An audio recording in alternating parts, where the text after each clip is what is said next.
राहिलेलं मी तिथं घेऊ का लगेच सामान राहिलेलं घेऊ का लगेच.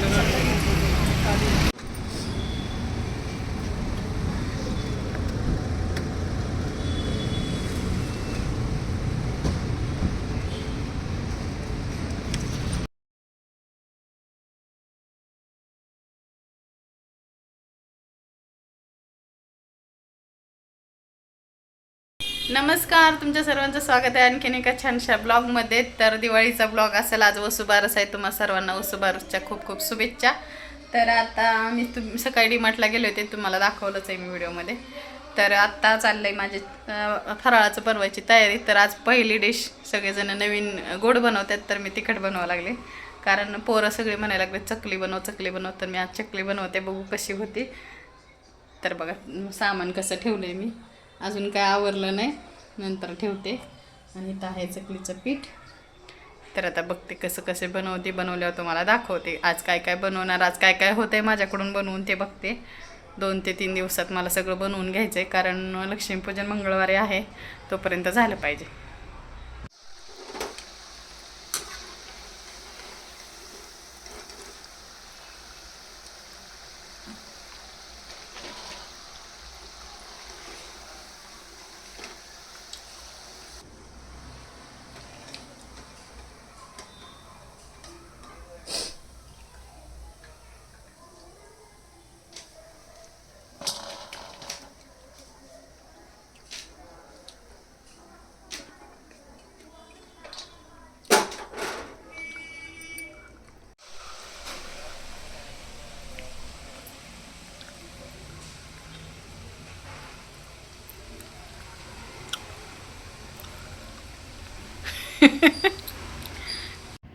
चिवडा बनवण्यासाठी मी घरगुती चिवडा मसाला वापरते. तर मी याच्यामध्ये धने, जिरे, बडीशेप आणि हळद, मीठ आणि थोडीशी साखर, थोडंसं लाल तिखट, चवीपुरतं मीठ घातलं होतं.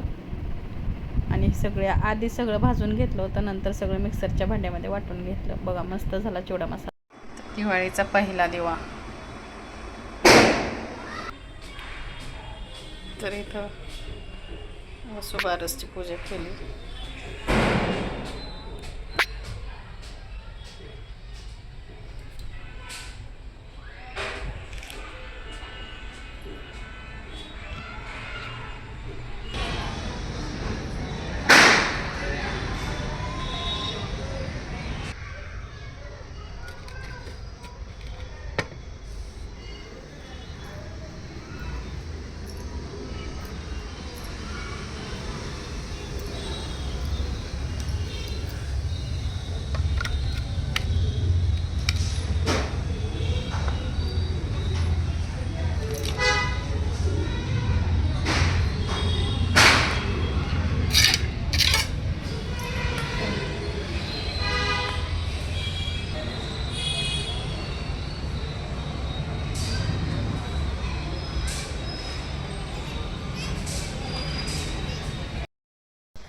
आता संध्याकाळच्या 7 वाजलेत. तर दिवाबत्ती झाली, म्हणजे दारात पहिला दिवा लागला दिवाळीचा. आणि इथं वसुबारसची पूजा केली, तुम्हाला दाखवलीच मी. आता एकदम व्यवस्थित दाखवते. इथं बघा अशी छोटी मोठी अशी वसुबारसची पूजा केली आहे.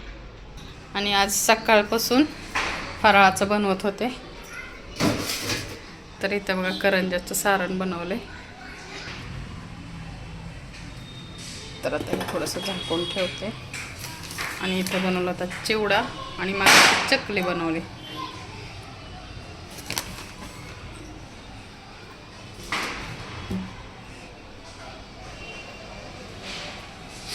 आता करायचं स्वयंपाक.